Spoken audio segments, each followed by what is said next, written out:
Do you have a personal goal for the number of Bitcoin that the United States could have? I've heard 1 million thrown out there as a nice big round number. Yeah, I've heard a lot of different senators and other folks on the Hill talk about specific numbers, but I'd like it to be infinite. I want as much as we can possibly accumulate.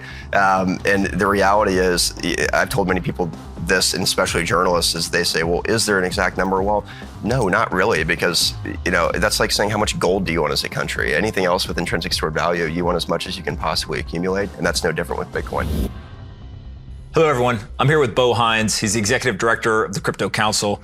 Bo, I thought a great place to start this conversation is the Bitcoin Strategic Reserve obviously captured not only the attention of every American, but I think the world. And seeing the United States say, we're not going to sell the Bitcoin that we hold was a really big deal. Talk a little bit as to what were the conversations leading up to that? And then what is the plan moving forward? Well, I think more generally it speaks to President Trump's leadership in this space. He made it very clear on day 3 with an executive order that he was going to be the crypto president. And, that executive order basically outlined several different things. It created the interagency working group, which I'm the executive director of. And then obviously we have our brilliant AI and crypto czar, David Sachs, who many folks are familiar with in the financial world, obviously with his VC success and everything else he's done in the business community. But this executive order created this working group. It also established some timelines that we had to hit. The first timeline was the 30-day landmark, which required these agencies to basically do an internal audit or review of everything they were touching inside the digital asset space, really looking over those rules and regulations that, oftentimes had been misguided, specifically under the Biden regime. So, we looked at those rules and regs, then we hit the 60-day landmark, which compelled the same interagency actors to provide a list of recommendations, things that they thought that they could do independently in order to deliver on the president's promise to make the United States the crypto capital of the world. And so now we have this 180-day landmark that's on the horizon in which we'll go through these recommendations, we'll comb through all the reports, and then we'll produce, a comprehensive piece of work that'll basically say this is what needs to happen inside of a regulatory framework for the United States to be the crypto capital of the world and promote innovation, allow digital asset firms to thrive here in the United States. And, pivoting to your question about the SBR, the president has made it very clear that we're going to be the Bitcoin superpower of the globe. He's said that repeatedly. Sounds great. It does. It's amazing. And, David and I worked diligently with many others inside of the White House to craft what we thought was the best solution for the strategic Bitcoin reserve. And look, we wanted to recognize Bitcoin for being unique because it is. It's a commodity, not a security. It has intrinsic stored value. It has the immaculate conception, as David likes to say. And, the way that we set this up, we recognized it for what it is, which is being unique. And then we also had the digital assets national stockpile because really we wanted to encourage the innovation that's happening across other ecosystems in the space as well. But we wanted to harness Bitcoin for the American people. We view it as being in our long-term interest to hold on to this asset. We obviously have made it very clear that we want to acquire as much as we can get. I've said that repeatedly throughout my time on the speaking circuit over the course of the last few months. And look, at the end of the day, it stipulates that we have to acquire Bitcoin in budget-neutral ways that don't cost the taxpayer a dime. With that being said, I think that we have, as the president likes to say, many high IQ people working on these solutions, and we're going to have countless ideas on how we can accomplish this. And look, we have Secretary Lutnick at Commerce, we have Secretary Bessent at the Treasury, many other great actors inside the interagency working group, and we'll come together and flesh out some of these ideas and really get to the best solution. But we're very confident that we can do so, and we'll start doing that in short order. Now, these ideas of acquiring more Bitcoin, I know that none of them have been decided on, but there are many that I think are somewhat obvious of, hey, you could revalue gold, sell it, move things over to Bitcoin. But I think that people drastically are underestimating maybe net new ideas. And so as you guys have been brainstorming, are there themes to things that you guys are thinking about? And, there's one thing to take American taxpayer dollars that are already somewhere within the US government or on our balance sheet and kind of rearrange, right? Financial advisors all the time, they'll go and they'll rebalance their portfolio. That's kind of one whole theme. But then I've also seen Lutnick and others talk about this idea of, well, maybe there's external revenue that we can drive and be able to use that. And so how are you guys maybe from a framework standpoint thinking about, okay, what are the ways that we could go buy more Bitcoin? Well, I think that Senator Lummis has really an interesting idea with the Bitcoin Act of 2025, which I know has taken the community by storm. But here, what you would do is you'd revalue the gold certificates that we currently have at Treasury. Most of which are valued, I think, around like $43 an ounce, which is, a lot lower than what it's really worth. Correct. Yeah. So now we're sitting at $3,100 an ounce with being the price of gold. And if you took that value, what you could do is use that extra funding in order to buy more Bitcoin that could be used for the reserve. But that's just one idea. And that's currently circulating its way through Capitol Hill, and we'll see how many co-sponsors she can get and how she can pull her colleagues on board. But we're looking at many creative ways, whether it be from tariffs, whether it be from something else. I mean, there's literally countless ways in which you can do this. And I'll defer to some of our members inside of the interagency working group to see what ideas they come up with inside of their own shops. But we'll look at everything. Everything's on the table, and like we've said, we want as much as we can get. So we're going to make sure that no stone is unturned as we start fleshing out some of these processes. Do you have a personal goal for the number of Bitcoin that the United States could have? I've heard 1 million thrown out there as a nice big round number. Yeah, I've heard a lot of different senators and other folks on the Hill talk about specific numbers, but I'd like it to be infinite. I want as much as we can possibly accumulate. And the reality is, I've told many people this, and especially journalists, is they say, well, is there an exact number? Well, no, not really, because that's like saying, how much gold do you want as a country? Anything else with intrinsic stored value, you want as much as you can possibly accumulate, and that's no different with Bitcoin. Now, President Trump, he spoke at Bitcoin Nashville. He said he wanted to be the Bitcoin president. He wanted to create the Bitcoin superpower. He wanted to be the crypto capital. I mean, there's these really, really big, bold statements that I think people were surprised that him, of all people, but also just the president of the United States would say. You've spent time with him, the administration, people in the cabinet. What do you think his views on Bitcoin are, right? Like he obviously has hired a lot of people around him who have expertise and interest, and you guys have been working really hard on this and made a lot of progress already. But him personally, like, has he said anything to you about Bitcoin, or are there specific things that you think are worth sharing? Well, first and foremost, he delivered on his promise that he made at the Bitcoin conference in Nashville on the campaign trail, which he was going to create the strategic Bitcoin reserve. We've obviously done that now. And as we look at different ways to accumulate, I'm sure that he'll have, input as well. But the president, I think he's made it very clear that he loves Bitcoin. Moreover, he's made it very clear that he loves digital assets and he loves the innovation in this space. And so for us, our goal is to deliver on his wishes, which is to make the United States the crypto capital of the planet. And there's a lot of work that needs to be done in order to accomplish that. This is an industry that's been broadly beaten down and kicked down really over the course of the last decade and a half, more specifically under the Biden regime. They were victims of lawfare, really targeted unlike any other industry that's ever existed on planet Earth. And so for us, the president made it very clear at the first ever White House Crypto Summit to many of the industry players that were there that he wanted to basically eradicate anything that undergirded the Operation Choke Point 2.0, which for your viewers was basically an attempt to prevent digital asset firms from interacting with institutional banks or players in the TradFi space. So, we're well on our way of doing that. And I'd be remiss not to mention some of the actors that have been instrumental in this in the first, 2.5 months of the administration. We have Hester Pierce over at the SEC, who's been absolutely phenomenal, just clearing the decks over there. We have Brian incoming at the CFTC, who loves the digital asset space, is going to be a fantastic actor. Look, with Secretary Besson at Treasury, Secretary Lutnick at Commerce, this is the dream team for digital assets. And I think that, as we get through all of these hurdles and we establish a clear regulatory environment and a framework that allows people to operate, knowing what the rules are and who the actual regulators overseeing certain verticals in the industry are, you're going to see innovation unleashed in a way that we've never experienced before as it relates to this space. And I think it can actually truly revolutionize the global financial marketplace. I used to always say that a Bitcoiner will be president one day, but it'll just be somebody who becomes the president and they happen to own Bitcoin. No different than a president who owns equities and they don't go and run on that platform. President Trump obviously did run on that as part of his platform. But what you're really highlighting is that the White House administration has been taken by storm by a bunch of Bitcoiners. And maybe they own Bitcoin and other digital assets, but these people fundamentally believe in this. And so I think a lot of the American people want to understand, what does this asset mean for me? Right? It's great that there's businesses in the industry. It's great that there's people who already hold it. But what's your message to the American people in terms of how they can actually interact with Bitcoin or digital assets and what that could do for them in their own personal lives on a day-to-day basis? Yeah, I'll make it very simple. We've publicly said that we believe that Bitcoin is digital gold. And with the strategic Bitcoin reserve, we wanted to build a digital Fort Knox around that. And so I think for your viewers, and again, I'm not a financial advisor, and obviously, as we all know, the crypto market can be extremely volatile.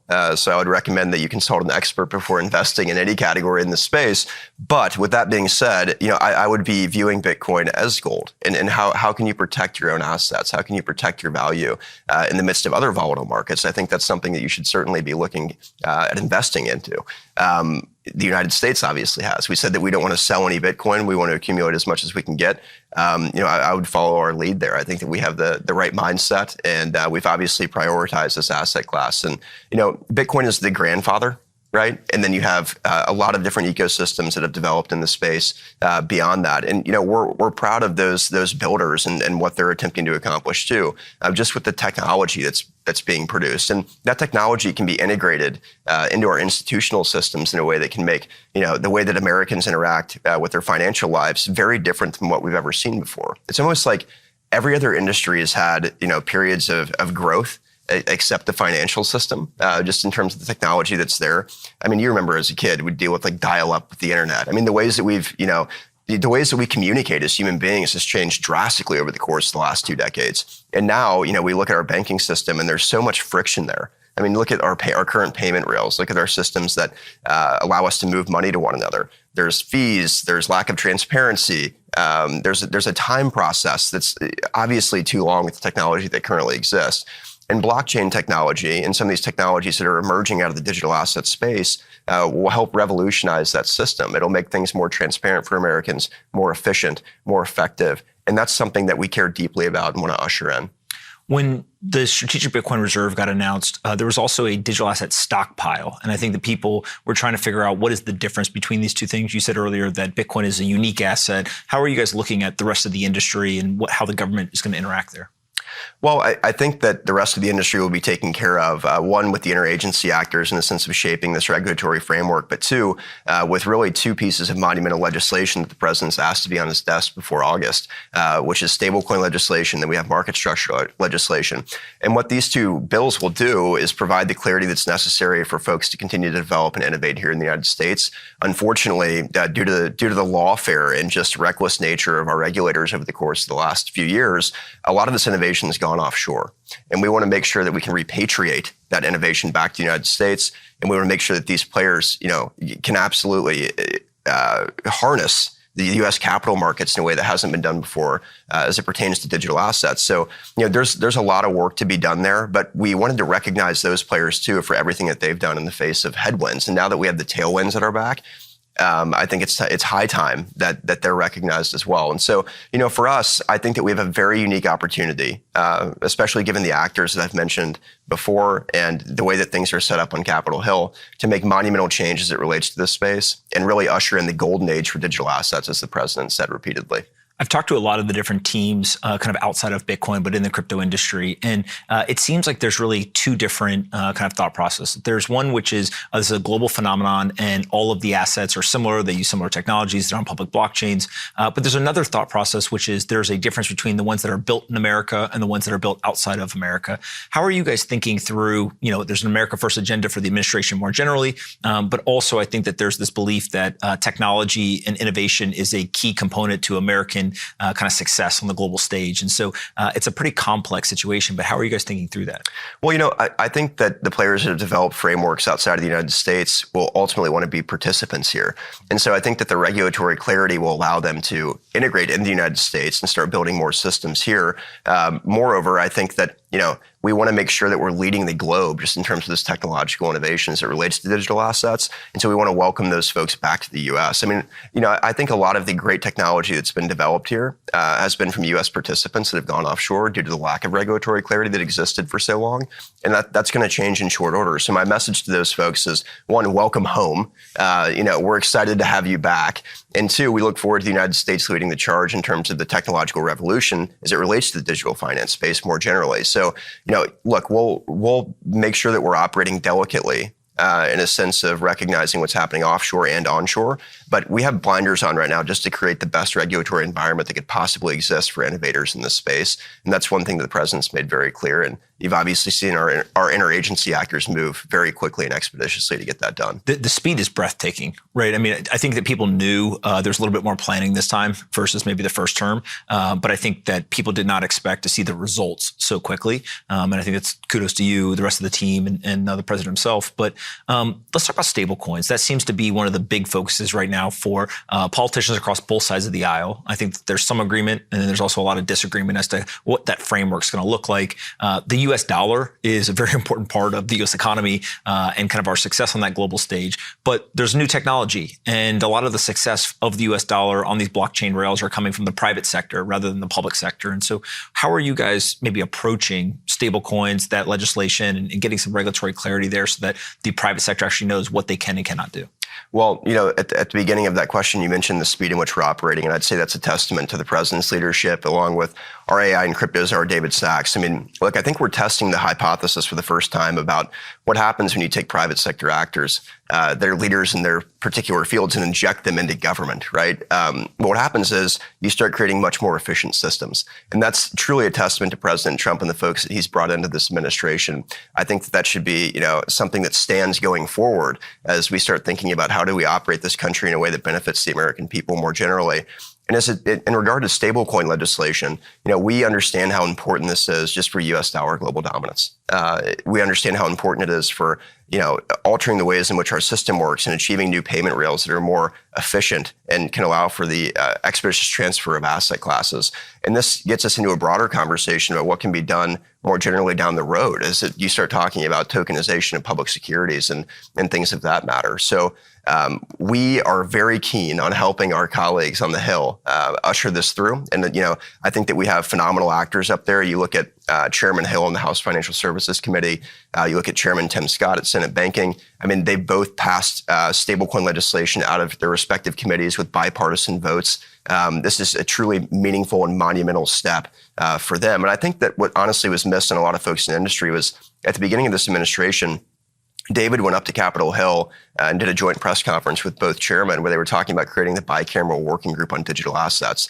And, that was just such a recognition of this industry and what they've been able to build in the midst of a lot of turmoil over the course of the last decade. This was both chambers coming together saying, we're going to pass meaningful legislation as it relates to the space and provide the clarity that the actors need to innovate and thrive here in the United States. And now they're well on their way of doing that. And Stables has been the first to move, but we'll have market structure shortly thereafter.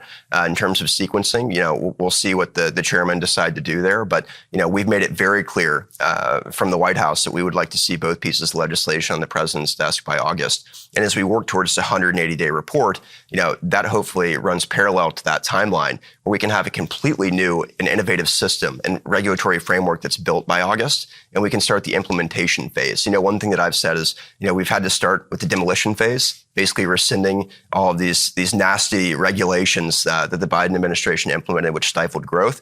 And then now we have the constructive phase, which is happening on Capitol Hill, and what we're doing with rule guidance and all sorts of things from interagency actors. And then we'll have the implementation stage, which, for us, we want to integrate these technologies into the institutional banking system, and we want the traditional financial players to welcome in this innovation. I think that they will in short order. How do you think this affects the U.S. dollar, global dominance of that dollar, adoption of that dollar? On one hand, I think people, including myself, when I first got into Bitcoin, I was like, oh man, this is going to be competitive with the dollar. If Bitcoin is successful, that might not be good for the U.S. I think I've changed my mind on that now. And it looks like actually this technology is helping to further extend the dollar. Have you guys thought through, what are the pros and cons of the technology and the industry actually being successful? Well, yeah, I mean, the way in which it changes payment rails and how quickly you can move money, people are naturally going to want to have a safe harbor in the U.S. dollar, and that's good for the United States. And so the more dollars that are spreading globally throughout different economies and other regions is fantastic for us. And I think that stablecoin legislation allows us to do that. It also structures things in a way that provides the necessary oversight to ensure that consumers are protected. And I think that's one thing that's often overlooked. But here, once you have that regulatory clarity, that will be established, and it'll welcome other players internationally to investing in U.S. Treasuries, which is phenomenal for us and great for our economy and great for the American people. Now, there are foreign stablecoin issuers like Tether. There's domestic ones like Circle. I think that a lot of these companies, they have different approaches, right? On one hand, if I had to generalize, it's not perfect, but if I generalized, I think Tether's much more focused on the emerging markets and really kind of driving that dollar adoption globally. And I always joke with their team, I say, you got a pretty good product that you're selling. A lot of people want dollars, right? It's got product market fit. Now you just got to go figure out all the infrastructure. And it's very difficult because you've got to go, and in many cases, they're building infrastructure on the ground in very hard kind of remote regions. And they're doing a lot of great work there. Circle, on the other hand, I think has done a really good job of trying to build more traditional financial connectivity and say, hey, let's go on the other side here in the United States and go find that. And it's not a perfect, kind of black and white comparison, but I do feel like different companies that are using these stablecoins have different approaches. And so can you talk through a little bit as to, you mentioned earlier, the traditional financial institutions getting into the game and participating, but it also feels like in a weird way, crypto in general has been a bottoms-up adoption story, right? Usually the technology goes from the military and the country, and it's the people that are last. Here, the U.S. now is in the game, but the U.S. was kind of last, right? It was the individuals first and the financial institutions, and then the countries. And so how do you see, stablecoins in particular, like who are they helping? Or is it just, actually anyone who wants dollars, stablecoins are effectively valuable to them? Well, I think they help everybody because they change the way in which our financial payment rails work. They allow people to move in and out of asset classes in a much more expeditious way. And so, this can be huge for our institutional players in the traditional finance space as their consumers are able to move money more effectively and efficiently.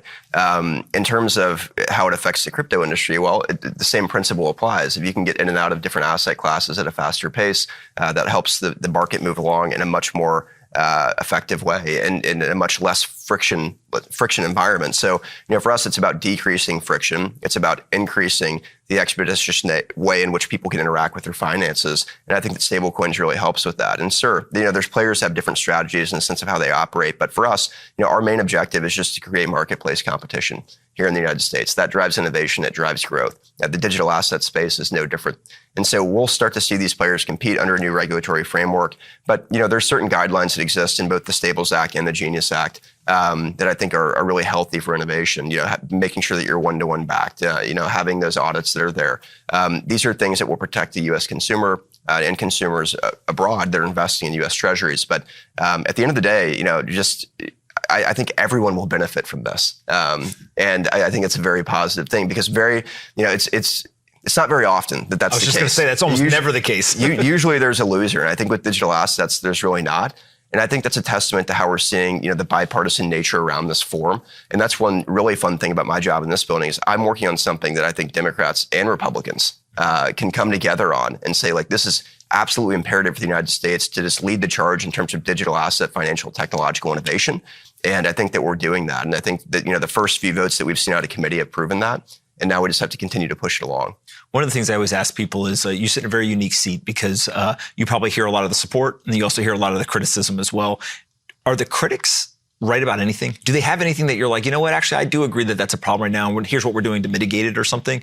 But how do you think about the critiques that are coming? There's the media. There's plenty of people who just don't like crypto or don't like this technology. And I think also there's a lot of people who are saying, hey, there's a price movement to this thing. And so people are making and losing money every single day in a market, and they have criticisms as well. And so how do you think about, maybe where there's areas of opportunity for crypto, but really the critics are pointing out where those areas are?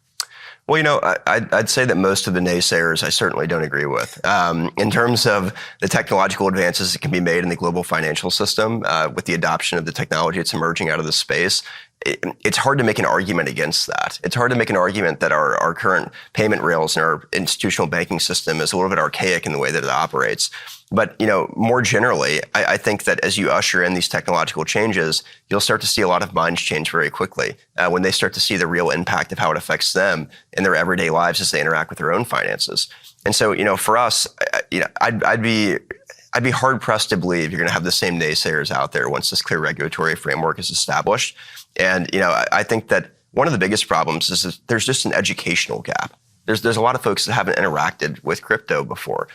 In government, there's a rule, an ethics rule that prevents actors inside of certain agencies from actually being able to tangibly interact with digital assets on a day-to-day basis, even on a small scale. So that creates an educational hurdle for us more generally in a sense of just helping people understand what this is, how it feels, right? Your biggest advocates for digital assets are people that own them because they have experience interacting with different asset classes and the technology itself. And so, I think that as you start to see more people interact with the industry, there will be broader adoption in very short order because the technology is there and it'll usher in the change that's needed. You bring up a really interesting point. I've seen proposals where, hey, maybe politicians shouldn't be able to legislate over certain industries unless they've got experience or they have certain people that advise them, or maybe they have to take a test, right? Do they understand some basic components of it? Using the technology, though, is a whole different game. And it'd be almost like trying to talk about, I don't know, maybe ChatGPT, but never having asked it a question or something, right? And so do you think that there is some pathway there where within the ethics rules, you could have, a tutorial day or something where you just say, hey, look, just sit down and you're going to send, $5 from one wallet to another. Now try to do that with your bank and see how faster that is, right? No, are there things like that could happen? I definitely think so. And look, these are all things that we'll end up talking to our interagency working group about how do we make these rule changes that honestly aren't even so drastic that they should, cause people to be appalled. This is something more or less, how do you allow people to interact with new technology so that they can actually understand it? And that would help us, a lot on Capitol Hill as we're educating members as well. But thankfully we have fantastic leadership there with the folks that truly get it. And, I'd again be remiss not to even thank Chairman Brian Stile, who's the subcommittee chair of digital assets in the House. He's done a phenomenal job. You have Senator Lummis, who's, a Bitcoin champion, and we absolutely love her. Got the laser eyes on That's X. right. That's right. And then Senator Haggerty's doing a great job in the Senate. So they're really assisting in terms of educating the members. But yeah, there's certainly things you can do, whether it be workshops, whether it be, changing some rules just to allow people to interact with technology on a small scale. I think we can definitely accomplish that. One of the things that we've seen in the private sector is if somebody does something innovative, usually they start getting phone calls from other people who say, what'd you do? How'd you do it? And should I do the same thing? Have you guys been fielding calls from foreign governments or people outside the United States that are saying, why'd you set up the strategic Bitcoin reserve or the digital asset stockpile? And how did you do it? How did you think about certain things? We're thinking about it as well. Are you looking for a simple way to earn Bitcoin rewards every single day? At Simple Mining, we help people mine Bitcoin, even if you're brand new.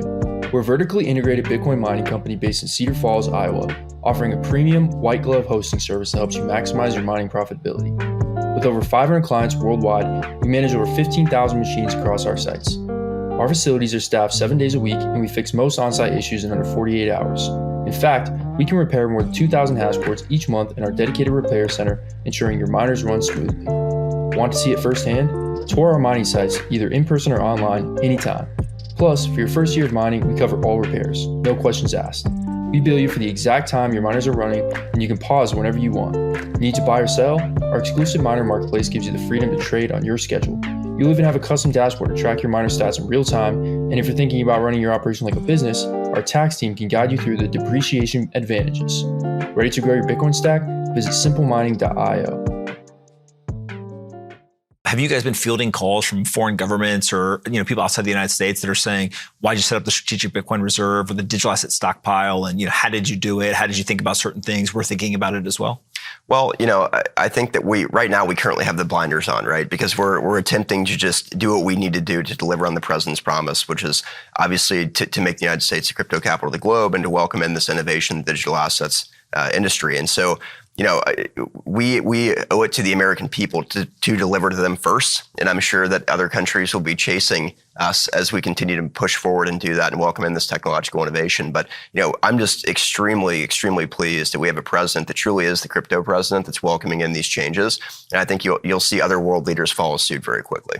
My free idea for you, which you kind of get what you pay for, is you should put a national scoreboard for every country how much Bitcoin they own in the Oval Office, and I think we'll have a lot more Bitcoin at the end of the term if he stands and just looks at it all day long. But I do think that there is some competitive nature, but also collaboration, right? We know that countries like El Salvador and others have been buying or holding Bitcoin, and it feels like the United States stepping in is kind of a breakthrough moment. But do you think that there is some sort of race to see, hey, who has the most? Are there geopolitical, strategic reasons why we want to have the most, or anything that you guys have talked about on that front? Well, with any asset of value, there's certainly going to be a race to see who can accumulate the most. And I think that we certainly understand that as we're considering the different pathways that we can acquire more in budget neutral ways. And so, I'm very confident in this working group. I know that people are desperate to hear about what's going to be the first action that you take regarding this accumulation process. But we want to make sure that we're taking the best action as well. And so that takes a little bit of time to flesh out, but I think people will be very, very pleased with how quickly that we move. As David likes to say, with everything we've done, whether it be with AI or crypto, we're moving at tech speed. It's like we're a startup in this building. And that's truly a lot of fun because it gives us the flexibility that we need in order to accomplish things that benefit the American people. And, we'll continue moving this along quite quickly. There's been a big rollback on the regulatory side, and also I would even say on the law enforcement side, where you've seen the DOJ come out and say, hey, we're going to abandon maybe the previous approach. If you still break the rules, you're going to get in trouble, but there's kind of a different approach to the industry.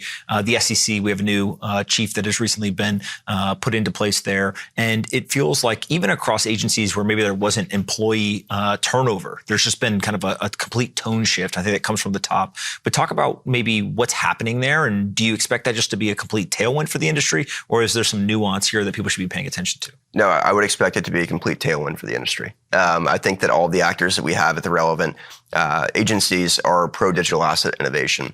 And they're welcoming folks to come in and pitch ideas. They want to hear from industry about ways in which they can do better in order to streamline growth and innovation.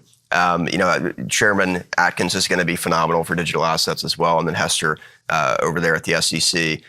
Brian will be just enormously helpful at the CFTC as this regulatory clarity takes shape.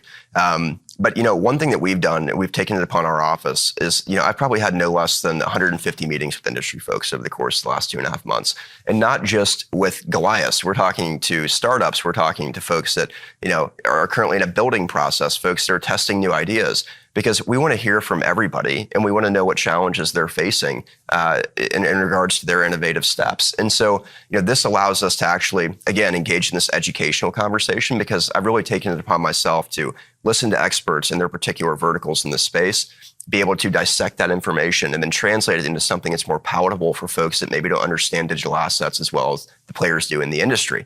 But look, I'm very keen on the idea that industry tends to know best. They live, breathe, and sleep this stuff every day. And so the more that we can absorb from them in terms of information and then translate that into action from a governmental side, that's what allows us to get to the best outcome.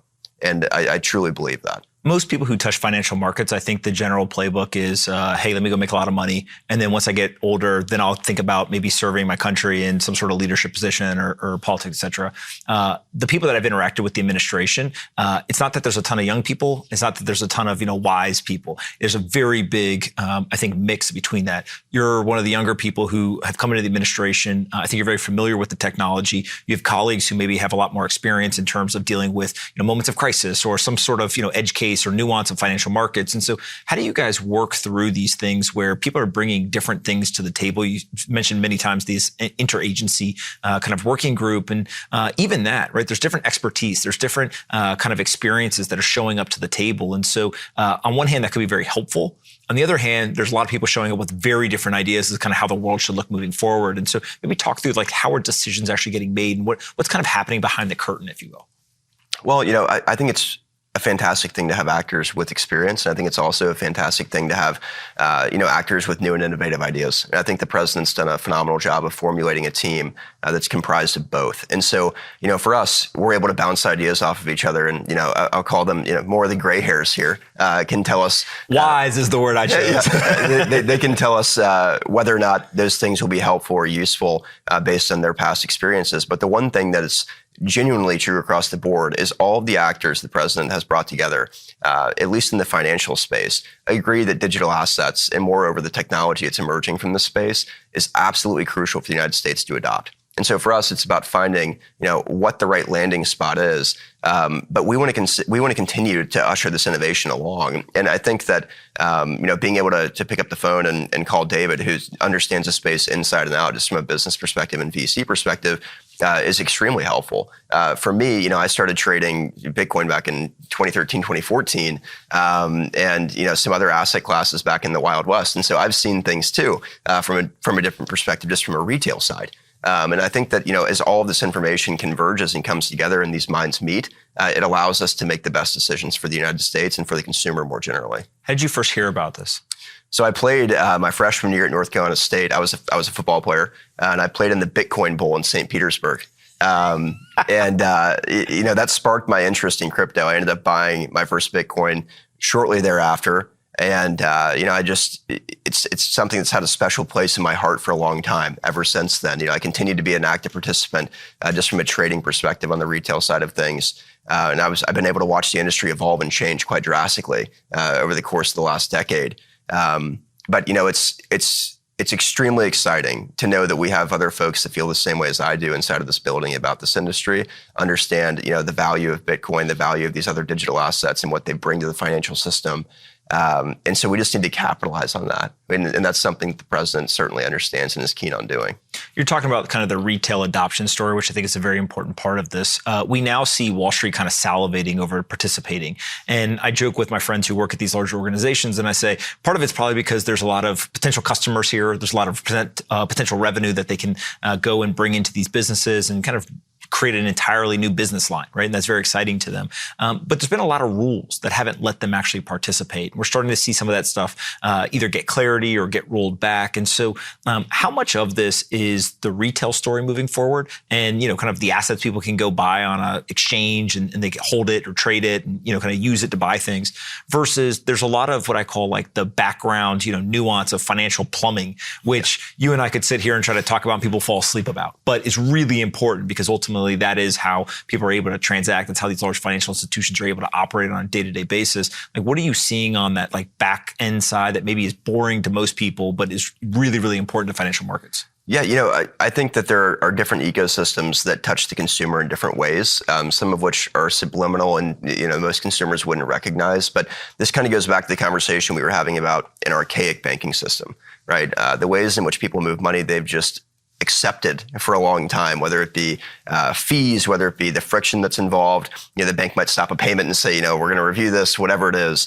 We want to have the necessary security, and that's important, but we also want to make sure that Americans can move their money efficiently. And, I think part of this, in a sense, is integrating these technologies into the institutional banking systems in a way that allow for streamlined transactions, the privacy that might be necessary for some Americans, and the security element as well. And like those things are not mutually exclusive of one another. I think they can all be combined, but the only space that's combined these things really is the digital asset space. And this comes out of blockchain technology, and there's all sorts of development happening around this technology. There's people that are building on different platforms in different ecosystems, continually updating and making these changes that undergird all three things that I've discussed and laid out. And so, for us, I think that the institutional players recognize just how powerful these systems are. Now, they're going to certainly want to find ways to plug these into their ecosystems in ways that benefit their business.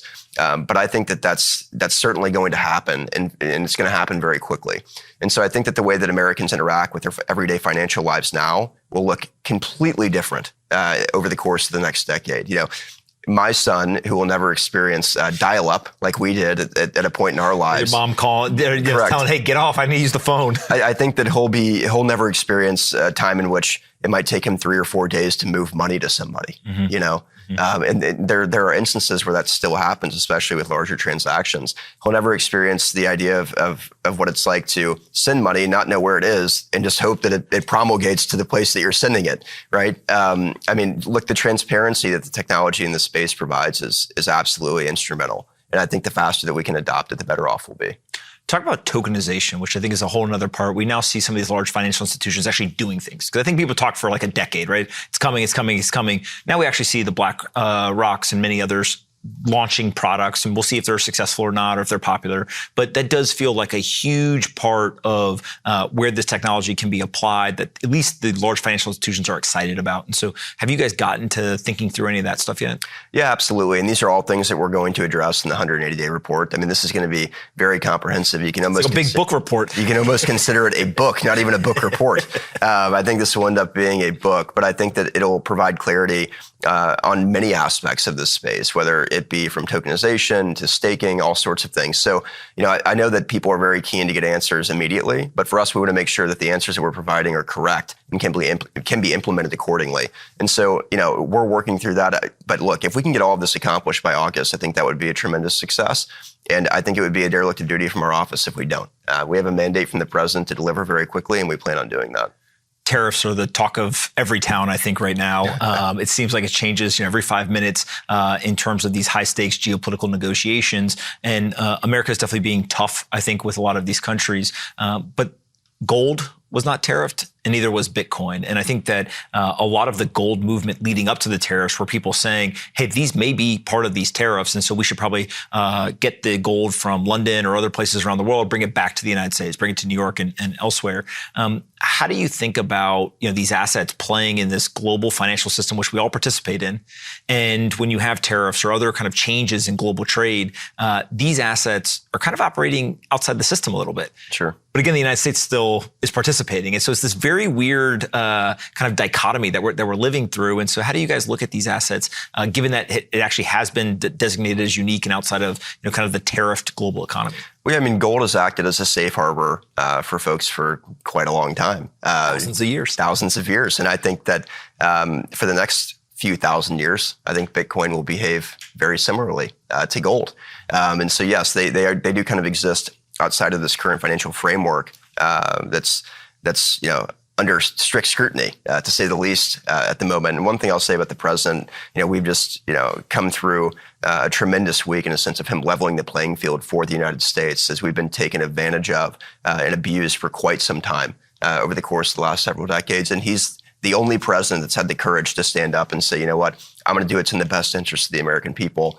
I'm going to deliver for Main Street, not just Wall Street. But at the end of the day, both Main Street and Wall Street are going to benefit from this because it makes our country stronger. And, I'm just extremely proud to work for a man that has the courage to stand up and do that. I've seen members of the Trump family talk about their family interest originally in crypto, and kind of where they actually got introduced to it and started to learn about it was there was a lot of debanking that was going on. And it feels like that experience is not unique to them. There was a lot of people, especially in the crypto industry, that went through this, whether it was their company or personally. Hopefully that's behind us. And I think a lot of the changes in regulation are going to allow for kind of different treatment from these organizations. But talk a little bit as to how do you go to these people who've been burnt by government or burnt by these large organizations and say, this time is different, right? How do you reestablish that trust? And you guys are doing a great job, I think, of communicating the message, but I got to imagine there's still a lot of people who, it's like, I'm here from the government and I'm going to help, or I'm going to improve things. Talk just about the relationship building and the trust that you need to kind of establish in order to have an impact in an industry like this.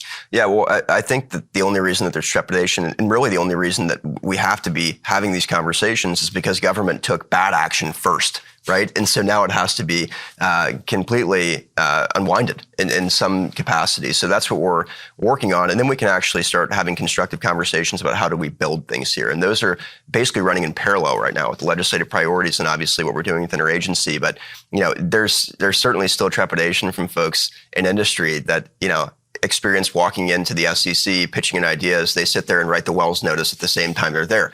By the time you get out of the elevator, you're being targeted. So, like your ticket out of the building. Correct. Yeah. And what I'd say is this is a complete sea change in the way that this administration views the digital asset space. We want to hear from folks that have new and innovative ideas. And I'm speaking for all of interagency at this point, because we're having these conversations with the working group. They want you to come in. They want you to tell them what you want to do here, and see if basically they can help you, whether it be through offering guidance, whether it be through offering no action letters, whatever it is. And, I don't speak on behalf of these agencies, but what I can tell you is that, they're begging us to encourage people from industry to come in and talk about what they want to do here in the United States so that they can help usher along and support those efforts. And I think that's extremely refreshing for many people. And I think very slowly we're getting to the point where we're building back that trust with industry. And, ultimately, this undergirds the process to make the United States the crypto capital of the world. And we're going to get there. I promise you. There's a lot of integration of technologies that seem to be on the horizon. So we have, artificial intelligence, there's AI agents, there's robotics, there's humanoids, there's all these different kind of exciting technologies. And then there's crypto. And I think historically, these things were very fragmented. They were very different. I always think about, if you put on your LinkedIn or on your X bio, right? You'd be like, I'm a crypto investor, or I'm an AI investor, or I'm an AI entrepreneur, or a crypto entrepreneur. Now, though, it feels like they're merging, and you sit in a very unique seat because you, David Sachs, have this purview over really innovative technologies. And I know you're a little bit more focused on the crypto side, but it does feel like people who are building these AI agents are starting to say, well, maybe the actual legacy banking system doesn't work, right? There is no automated payments. And so I need to use stablecoins, or I need to use something like Bitcoin. And so how do you try to predict maybe where the world's going a little bit, or think about the rules that you're creating today. The world could look very, very different, 5 years from now, and be able to adapt those rules for that future. Well, I'll say this too. I think that the institutional players in the financial space are also very adaptive. And I think that, they have a lot of smart people in their buildings thinking about ways in which they can integrate these new technologies. And so just like any other industry, you're going to see spaces evolve. And I think that, honestly, our financial system has been a little bit blinded to a lot of the innovations occurring around them. And then now this is a really good push in the right direction in order to change and make things, more streamlined and really effective for their consumers. But there certainly is an integration with crypto and AI, and there's crossover with blockchain technology and all of these sorts of things. And I'm very fortunate. My mandate here is to stay focused to deliver on the president's wishes as it relates to the digital asset space. But I have phenomenal colleagues working on AI, especially in the Office of Science and Technology Policy here in the White House. You have Michael Kratsios, who's the director, a brilliant guy. You have Siram, who's the AI senior advisor, and then obviously David there as well. So these folks certainly understand what's happening, where the integration is, and where these two things converge. And so we'll continue to flesh out those conversations as part of the implementation phase that we'll get into in short order after this demolition and reconstruction. When I look online, I think that there's really two different information sources. There is what I would consider kind of more traditional coverage of crypto, finance, AI, and then there's memes. And one of the things that always cracks me up is sometimes the memes, they're generalizations, but they have a really, really big hint of truth to them. And one of the memes that seems to have taken hold in the crypto industry is that Barron Trump is a huge part of, so much of the policy and the interest and stuff in crypto. Regardless of whether Barron is actually involved or not, talk a little bit about some of the viewpoints of externally. People are realizing, hey, the administration's serious about this, right? That there is a real effort, not just to create the rules, not just to make sure that the industry is treated fairly, but there's a desire that this can actually help people. And I think that maybe is the thing that, as I've talked to people in the administration, has stood out to me more so than anything else, right? It's just everyone knows that you guys are going to go do your job. You've been tasked from the president, and they kind of understand what that layout is. But there's a desire to go do this because you had a lot of opportunities. You could have done a lot of other things than take this position. But there's a service component to this. And I think that there's something about the motivations of the people who sit in these seats. And so talk a little as to, there's lots of fun memes. There's lots of, cool things on the internet. There's a lot of cool opportunities you had, but you chose to do this. And so why did you choose to do that? Today's episode is brought to you by Bitcoin IRA. Are you a crypto investor with a retirement account, but don't have any crypto in your retirement account? Listen up, this is for you. Bitcoin IRA is revolutionizing the way Americans save for retirement by helping smart investors diversify their savings with access to over 75 cryptocurrencies.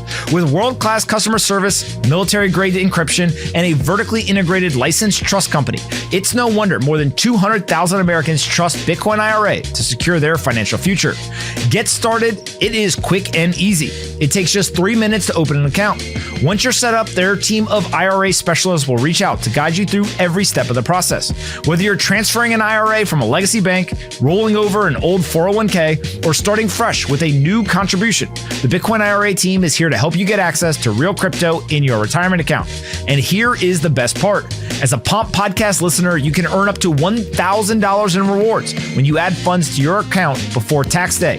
Search for Bitcoin IRA in the App Store or visit bitcoinira.com/pomp to join 200,000 Americans on their journey to upgrade their retirement. That's bitcoinira.com/pomp to upgrade your retirement today.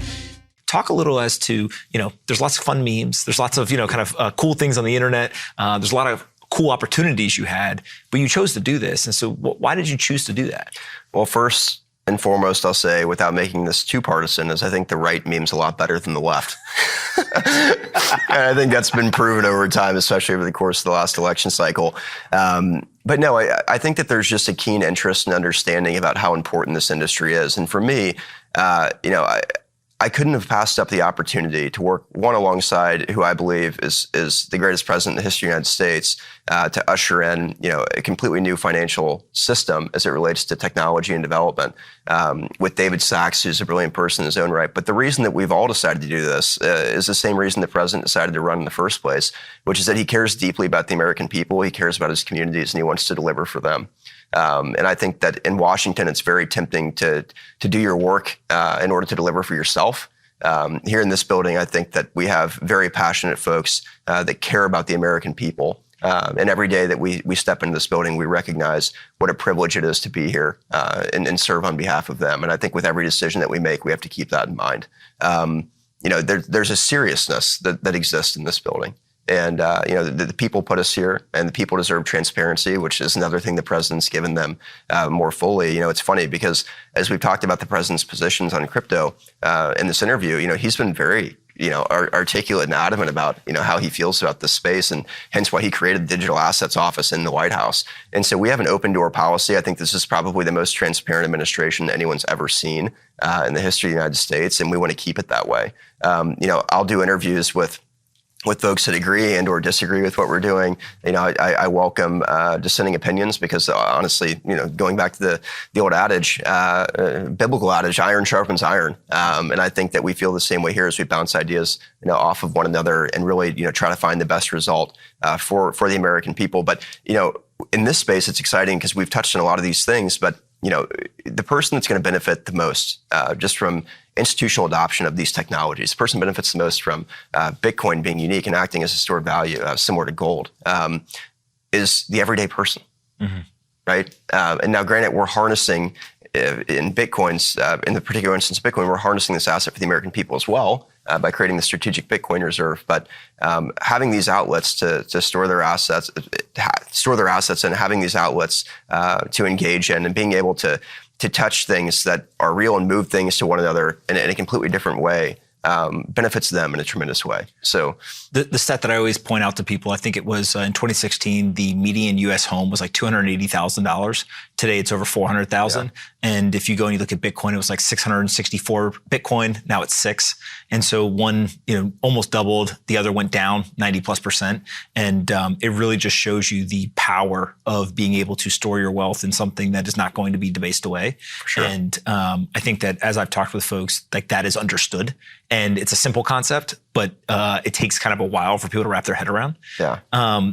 Speaking of information, one of the things that has surprised me the most, I enjoy talking to a lot of the Wall Street or the hedge funds organizations because they have a very different perspective. And I always say that, take Bitcoin. Bitcoin is the most risky asset that they have in their portfolio.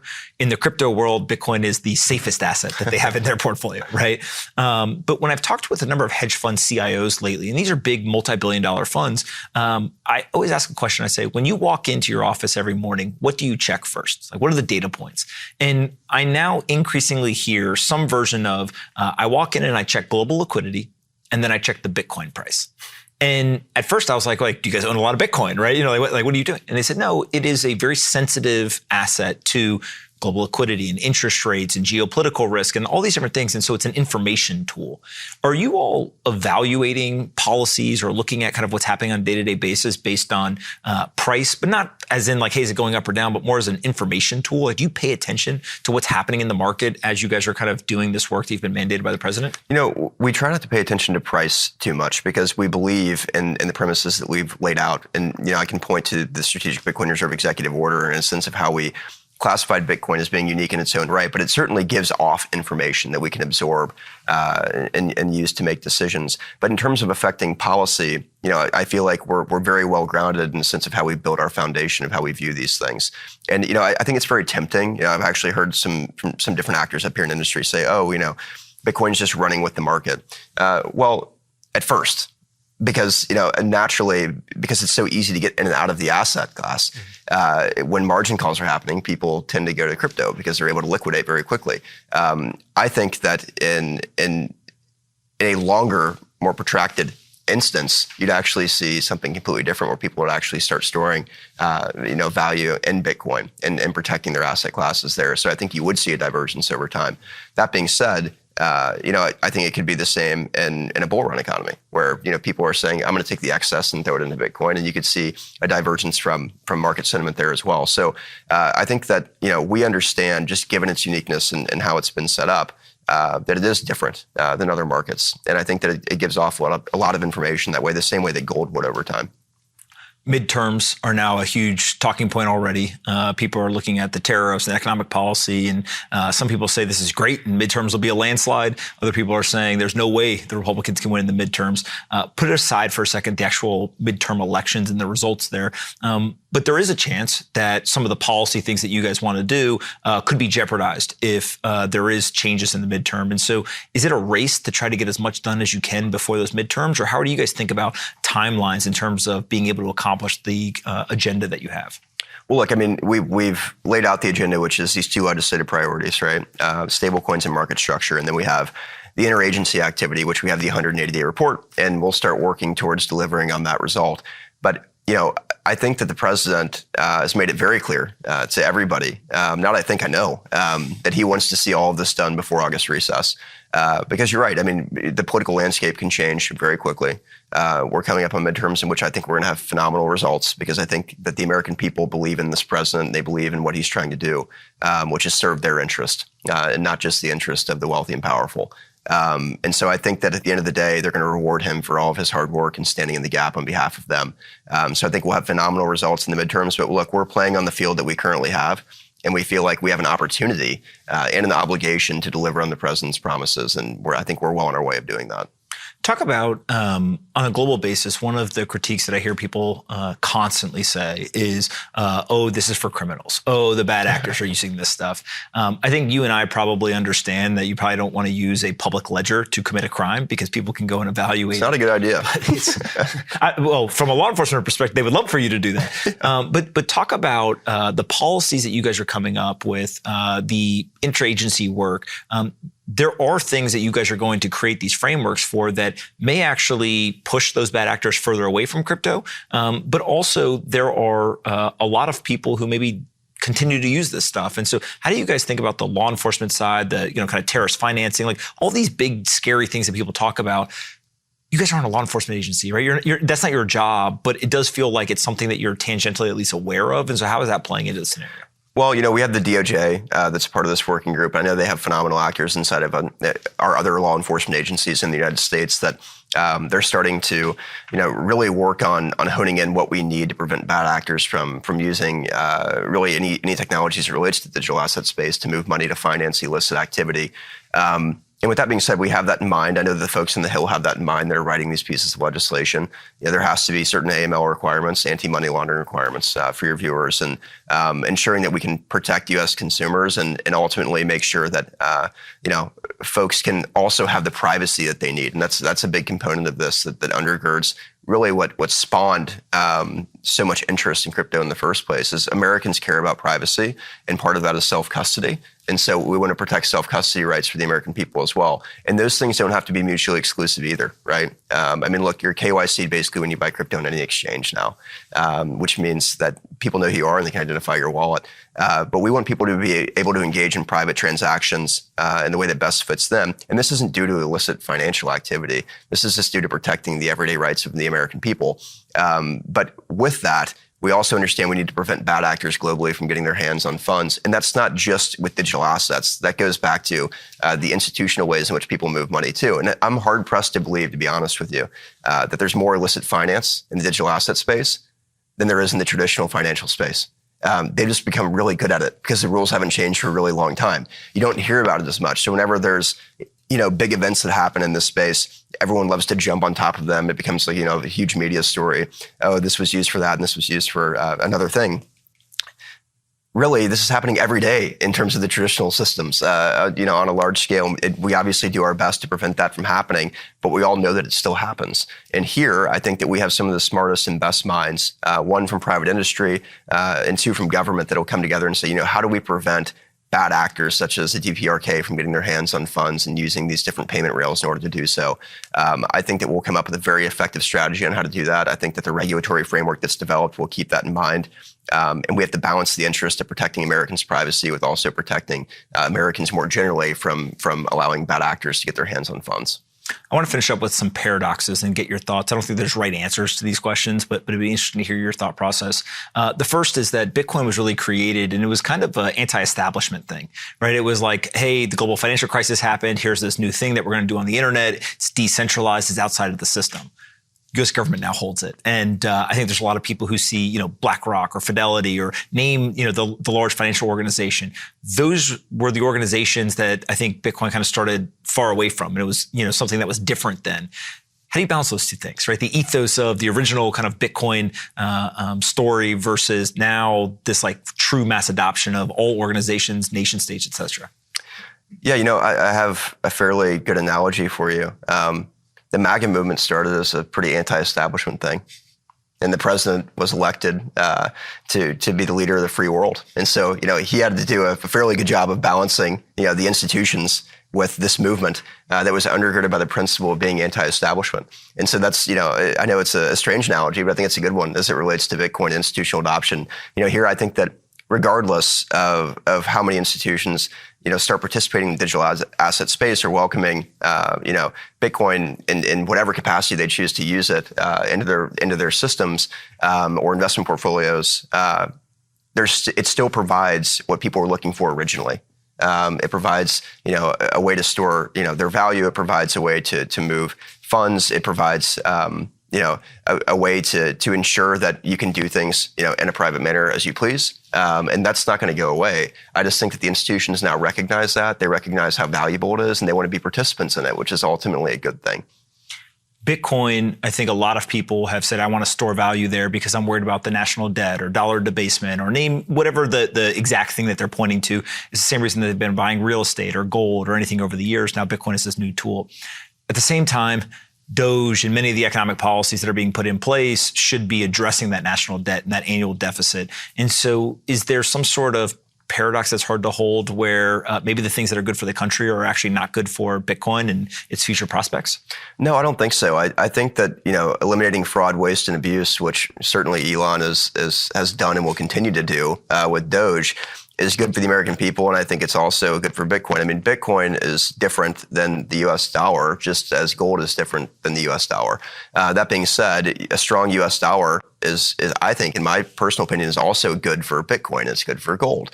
Those things aren't mutually exclusive either. And so, yes, we should be cutting fraud, waste, and abuse in our government, ensuring that we have a strong U.S. dollar that the American people will benefit from. But then Bitcoin provides an avenue for them to protect their value in a completely different way, which is ultimately a good thing. And people have wanted to do that, as you noted, for thousands of years.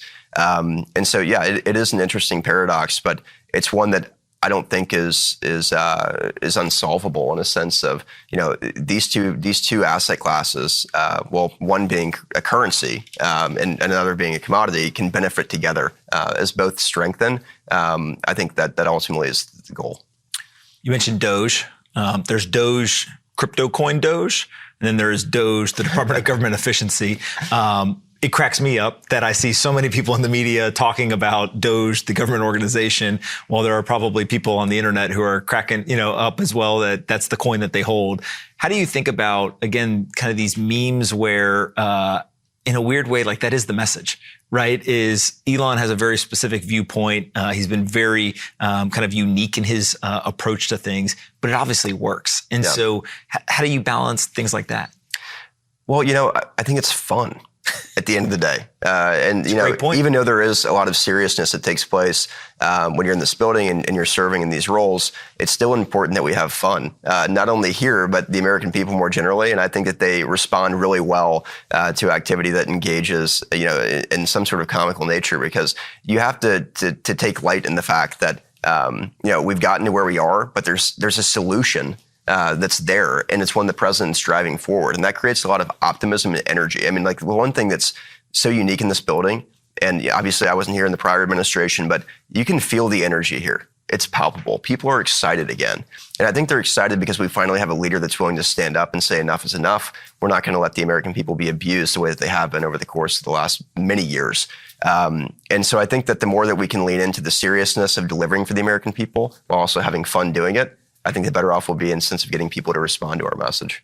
I think that's a lot of people want to have fun. And my dad used to always tell me that there's nothing more fun than winning. That's right. And the president loves winning, and so do we, I can promise you. Biggest surprise so far in the first 75, 80 days? And then what is the thing that you're most looking forward to over the rest of the term? I'd say the biggest surprise to me is how well industries come together to iron out some of the wrinkles that they've had in years past. Because I think one thing that's held up the digital asset space from progressing and maturing was that there were natural conflicts that arose between different digital asset firms and what their ultimate motivations were. And so I think that they've now recognized, because of this unique opportunity, because of the administration that's here, because of the president that we have, because of having the right actors at these interagencies, now is the time to really establish ourselves as being a legitimate player in the financial space and start helping the traditional players welcome the technology that they've built. And I think that that's been a very welcome surprise for me. I've also been surprised just how quickly we've been able to move under this administration, under this president's leadership. He trusts his advisors, and then ultimately, he's just a tremendous leader in a sense of ushering things along and pushing things forward, which makes this a much more streamlined process. But what I'm looking forward to the most is really just seeing this president continue to work. I think that this week was a great testament to his leadership in a sense of, I think he gave the media quite a bit of whiplash, certainly the experts, so-called experts in the financial space, about what he was doing or the level the playing field as it related to tariffs and international trade. But he's creative, and it goes back to the art of the deal, right? I mean, this is a guy that his art form truly is deal making. And I think what will be exciting over the course of the rest of the term is just to see how he continues to engage in that process and deliver for the American people and produce results. There's a lot of people who hope he keeps tweeting whenever the market's about to go up. Right? That's for sure. And then what is the thing you're most looking forward to kind of through the rest of the term? Well, I'm really excited to usher in what we believe will truly revolutionize the financial technological system for decades to come. And I think that we're going to do that in very short order. So, as I've described, we have this demolition phase, construction phase, implementation phase. I'm looking forward to the implementation phase. I mean, seeing the TradFi folks come to our office and say, what technologies you think would work here? Or, how do we plug this in here? That's exciting because that's going to truly change the way that people interact with their finances on a day-to-day basis. And, we're getting to touch something that could alter the course of history. And that's really exciting. I appreciate you taking the time to do this. We'll definitely do it again in the future. Absolutely. Thanks for coming on.